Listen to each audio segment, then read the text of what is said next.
अस्सलाम वालेकुम, मैं हूं आपकी होस्ट रीशम और आप देख रहे हैं वीज़ा गाइड। आज जिस टॉपिक पे हमने डिस्कशन करनी है, जिस कंट्री के बारे में हमने बातचीत करनी है, वो है none other than the country जिससे अभी रिसेंटली पाकिस्तान जीता है वनडे सीरीज, टेस्ट सीरीज भी जीत के आए हैं। जी हाँ, यू गॉट इट राइट, हम बात कर रहे हैं न्यूजीलैंड के बारे में। आज हम बात करेंगे न्यूजीलैंड के बिजनेस वीज़ा की, और आप लोगों के जितने क्वेश्चंस हैं, जितनी क्वेरीज हैं, जितनी प्रॉब्लम्स हैं जो आपको दरपेश हो रही हैं न्यूजीलैंड के जाने में वीज़ा से रिलेटेड या फिर कोई भी वीज़ा से रिलेटेड, तो आप हमें कॉल कर सकते हैं। हमारा नंबर है 0423630948।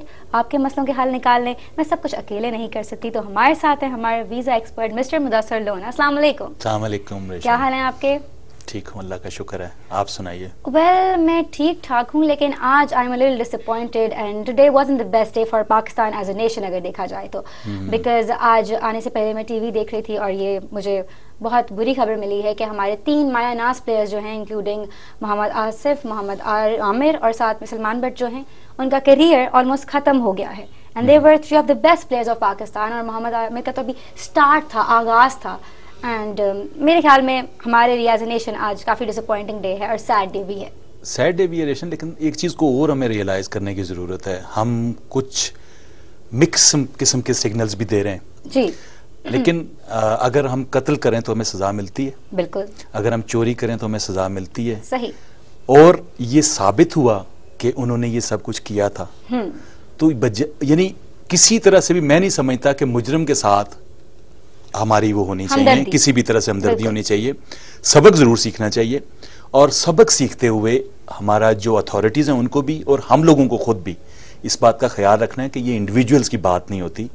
वो इंडिविजुअल्स ही नेशंस की जो इंप्रेशन और इमेज है उसको बिल्ड करते हैं। बिल्कुल। अब हमारा वर्ल्ड रिकॉर्ड बन गया कि फर्स्ट एवर इस मैच फिक्सिंग पे अगर कोई सजा मिली तो वो हमारे लोगों को मिली, जो कि इंतहाई शर्मिंदगी की बात है, आई शुड से। बिल्कुल। और जहाँ तक हम लोग देखते आए हैं, हम आजकल की नेशन, हम 21st सेंचुरी के लोग हैं, हम ये बात करते हैं कि हम लोग तो अब कुछ नहीं करेंगे, जो हुआ पास में हुआ, अब करप्शन नहीं होगी। लेकिन हमारी एज के ही किसी इंडिविजुअल को ऐसे चीट करते हुए देख के ही is too young for that.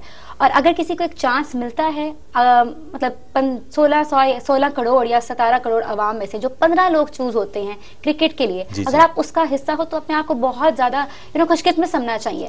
और आपको ये रियलाइज होना चाहिए कि आप बहुत ज्यादा यू आर फॉर्चुनेट इनफ, और आपको फिर इस तरह की चीजों से दूर रहना चाहिए। जहां तक बात रही सक्सेस की, पैसे की, अगर आपकी किस्मत आपके साथ है, खुदा आपके साथ है, पूरी अवाम आपके साथ है, तो पैसा तो आता ही है। पैसा तो कुछ भी नहीं रहे, पैसा उस इज्जत के मुकाबले में जो आपको मिली, वो रुतबा जो आपको मिलता है, उसके मुकाबले में कुछ भी नहीं है। और दूसरी बात ये रेशम के टेम्पटेशंस तो हमेशा होती हैं, हर चीज की होती हैं। अगर आप टेलीविजन पे नजर आते हैं, आपको अप्रोचेज होती हैं, अगर आप कोई चीज काम कर रहे होते हैं आपके उसकी वजह से, लेकिन इसका ये मतलब नहीं होता कि उसके लिए आप अपने किरदार को छोड़ दें। सही कह रहे हैं। किरदार अपना मेंशन जरूर करना चाहिए, एक बात। दूसरा, इमरान खान का वक्त भी मौजूद था, वो सारी टीम भी मौजूद थी, और तमाम कितने मतलब प्लेयर्स थे, लेकिन क्या था, ज़ाब्ता इखलाक था, और कंट्रोल्स थे, ट्रेनिंग्स थी, और एक्सपोजर था। जितने यानी लोग कहते हैं ना नॉर्मली के जो सीनियर प्लेयर्स होते हैं उनको आउट ऑफ द टीम कर देना चाहिए। कुछ ये मिक्स होना चाहिए। उसमें ये होता है कि जैसे जिन लोगों का विजन और एक्सपोजर होता है, वो टीम में सिर्फ कैप्टन कुछ नहीं कर सकता, ये टीम होती है पूरी। तो टीम अच्छा है, फिर लोगों के सामने रिजल्ट्स लेके आ सकती है। कुछ एनर्जी शामिल होती है, कुछ महारत शामिल होती है, कुछ फरासत शामिल होती है, तो वो जो मिक्स होता है वो टीमों को जितवाता है। और अगर हार जीत की बात की जाए या पैसे की बात की जाए, तो डिफरेंट जितनी भी हमारे गेम्स हैं उन सब में हार जीत को नहीं लोग देख रहे हैं। इसाम उल हक को आप ले लीजिए, ठीक है, वो गए यूएस ओपन में, विंबलडन में खेले वो, लेकिन उनको मेरे जो फोकस था वो था दिल लगा के खेलना, ईमानदारी से खेलना। और वो जब वापस आए, दो वो जीत के नहीं आए, लेकिन वो जो हार है वो जीत से बेहतर है, बिकॉज इज्जत मिल रही है उनको। और जहां तक पैसे की बात है, पैसा उन्होंने कंसिडर नहीं किया, लेकिन वो इतनी डिफरेंट कंपनीज के ब्रांड एम्बेसडर बन चुके हैं कि पैसा वैसे ही उनको मिल रहा है, बिकॉज वो राह रास्त पे हैं, सही तरीके से काम कर रहे हैं। बिल्कुल। तो मेरे ख्याल में ये ऑन अ लाइटर नोट अगर मैं बात करूं, ये तो हम सब कर ही रहे हैं। अगर उनका कसूर है तो साथ में बहुत डिफरेंट अदारों का भी मेरे ख्याल में इदारों का ज्यादा कसूर है, क्योंकि जब आप लोगों को सिलेक्ट करते हैं और उनको ट्रेनिंग्स प्रोवाइड करना, उनकी सिर्फ एक बल्लेबाजी सिखाना काम नहीं होता, उनके किरदार की कैरेक्टर डेवलपमेंट वो बहुत इंपॉर्टेंट है। उनको आपने बेसिकली मोटिवेट करना है कि आपने क्या क्या काम करने हैं, क्या क्या काम नहीं करने हैं। तो ये तमाम चीजें उस ट्रेनिंग का हिस्सा होती हैं। आप बिल्कुल सही कह रहे हैं। और जहां तक बात आ गई मोटिवेशन की, तो अब मैंने ये नोट किया है कि जब से ये इवेंट हुआ है और ये सामने आया है कि जी मैच फिक्सिंग के में अंदर लोग जो हैं वो शामिल हैं, और ऐसे इस केस के बाद जो है ना ये समझ आ गई है हमारे क्रिकेटर्स को भी और बहुत सारे लोगों को भी कि चीटिंग जो है that's very wrong in all phases of life.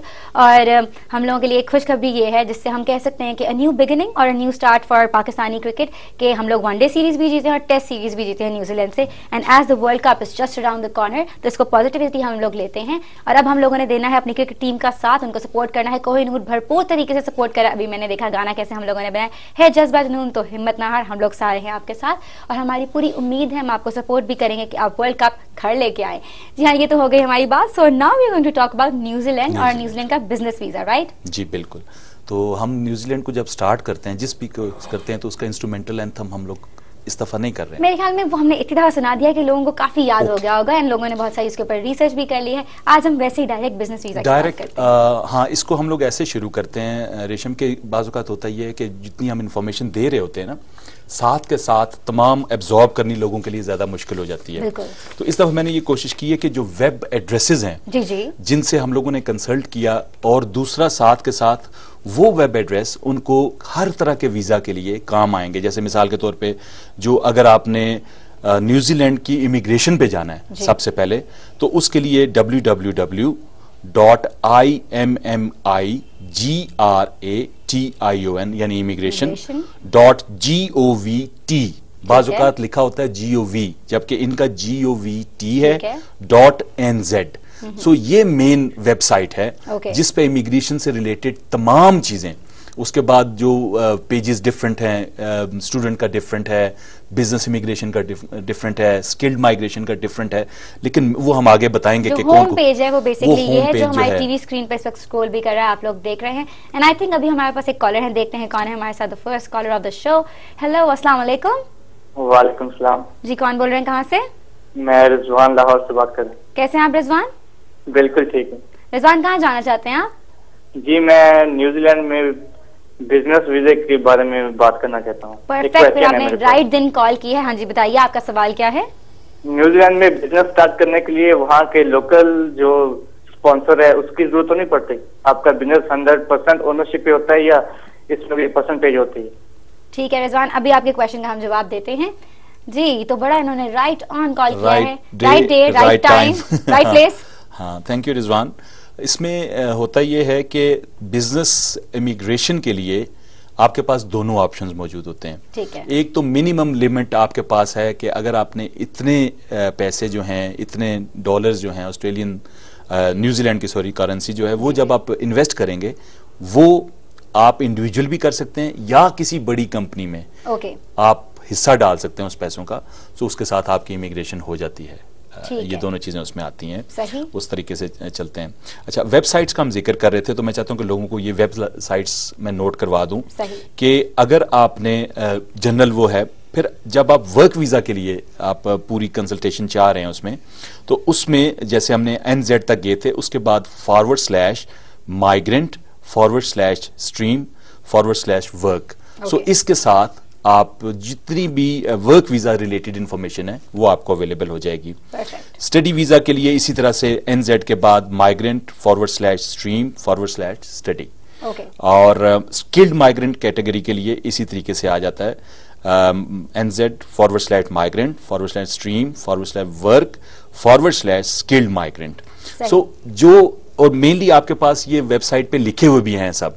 तो जब आप होम पेज पे चले जाएंगे, होम पेज पे जाने के बाद आपके पास ये ऑप्शन मौजूद है कि आप उन नामों से भी उस पे जा सकते हैं और उसकी फर्दर डिटेल्स पूरी की पूरी ले सकते हैं। जी, हम लोग जो वेबसाइट है आपकी आसानी के लिए आप लोगों को बता रहे हैं, क्योंकि हमें पता है कि हम लोग तो आपको इन्फॉर्मेशन देते हैं, लेकिन काफी लोग ऐसे भी हैं जो खुद की तसल्ली करना चाहते हैं। तो आप लोग इस वेबसाइट पे जाइए, आपको बहुत सारी इन्फॉर्मेशन मिलेगी। और नॉट ओनली दैट, बल्कि ये भी होता है रेशम के आज जो हम इन्फॉर्मेशन दे रहे हैं आज तो वो करंट है, लेकिन वेबसाइट का एड्रेस तो नहीं बदलेगा, लेकिन इन्फॉर्मेशन चेंज होती रहती है और अपडेट होती रहती है। तो सबके पास ये होना चाहिए। तो आज हम बात करने जा रहे हैं माइग्रेंट इन्वेस्टमेंट कैटेगरीज के। Migrant investment categories are for investors who want to gain residence in New Zealand. There are two categories, one is investors plus और the other one is investor 2। अब इनको अगर हम कंपेयर करते हैं, तो जो इन्वेस्टर प्लस कैटेगरी है उसमें मैक्सिमम एज की कोई लिमिट नहीं है। सही। यानी आप 70 साल के भी हो सकते हैं, आप 95 साल के भी हो सकते हैं, आपकी उम्र की कोई कैद नहीं है इन्वेस्टर प्लस के लिए। और जो इन्वेस्टर कैटेगरी है उसमें आप 65 साल तक हो सकते हैं। अच्छा। बहुत कम ममालिक ऐसे हैं, मतलब आप 90 साल के भी हैं अगर, तो आप इन्वेस्टर प्लस में जा सकते हैं। जबकि दूसरी कैटेगरी जो है, ये भी आप गौर करें कि 65 साल जो है रिटायरमेंट एज होती है, लेकिन उसमें भी आप इनकी जो एज है 60 तक नॉर्मली रिटायर होती है, अप टू 65 जो है वो इन्वेस्टर में जा सकते हैं। अच्छा, लेकिन ऑब्वियसली इनकी रिक्वायरमेंट्स डिफरेंट होंगी। हाँ जी, दोनों को मैं कंपेयर कर रहा हूँ साथ के साथ। ठीक है, उन पे मेरे ख्याल में हम आते हैं, लेकिन अभी हमारे पास एक कॉलर है, देखते हैं कौन है हमारे साथ। हेलो, अस्सलाम वालेकुम। वालेकुम अस्सलाम, कैसे हैं आप जी? बिल्कुल ठीक है, आप कैसे हैं? तो सब कैसे हैं आप? जी मैं ठीक हूँ, अल्लाह का शुक्र, खैरियत से। बशारत राय फ्रॉम जी बशारत साहब, आप ठीक हैं? फर्स्ट क्लास, आप सुनाएं? बिल्कुल ठीक ठाक हैं। Thank you.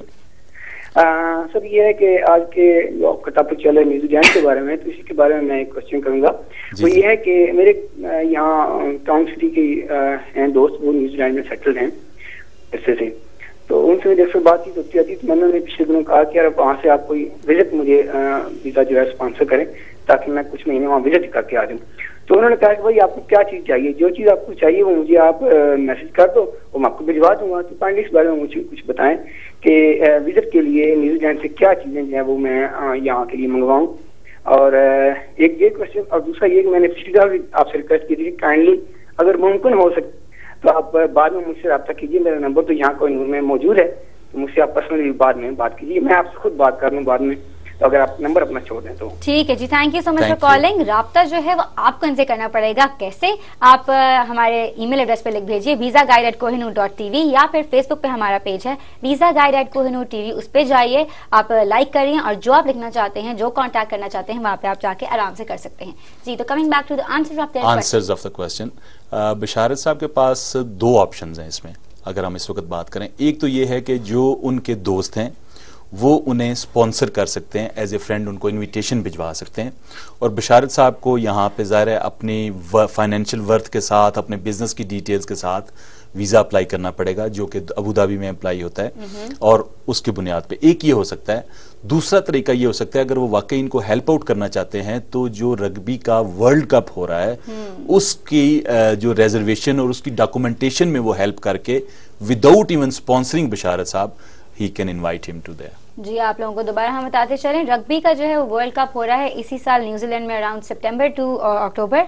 तो ये आप लोगों के लिए एक बहुत अच्छी अपॉर्चुनिटी है, क्योंकि उनकी पॉलिसीज भी जो है वो थोड़ी लीनियंट हुई होंगी। वहाँ जा सकते हैं आप विजिट के लिए, और जाके देख सकते हैं, जिन्होंने बिजनेस करना है, जिन्होंने स्टूडेंट के तौर पर जाना है, वहाँ जाएं, इस टाइम में एक्सप्लोर करें, क्योंकि New Zealand will be at its best is from September to October. I am sure about that, right? जी बिल्कुल सही कह रही हैं। और इसके बारे में भी जो वेबसाइट है वो आप बता दीजिए, बिकॉज़ हाँ जी, जो इसकी वेबसाइट है अलहदा से पूरा जो इसका है रग्बी वर्ल्ड कप के लिए विजिट के लिए जो है www.immigration.govt.nz/migrant/stream/visit और /rugby RUGBY। बेसिक जो बेसिक एड्रेस है वो क्या है? वो तो वही रहता है www.immigration.govt.nz। ठीक है, और आगे क्योंकि आप लोगों को, आई एम श्योर आगे आप लोगों को रिसर्च भी करना आता है, सर्च ऑनलाइन जाके भी करना आता है, तो रग्बी के बारे में आप सर्च करना चाहेंगे तो होम पेज पे जाके आपको ऑप्शन मिलेगी, और आराम से आप वो कर सकते हैं। अदरवाइज हम लोग स्क्रॉल कर रहे हैं आप लोगों की कन्वीनियंस के लिए, अगर आप लोगों को नहीं पता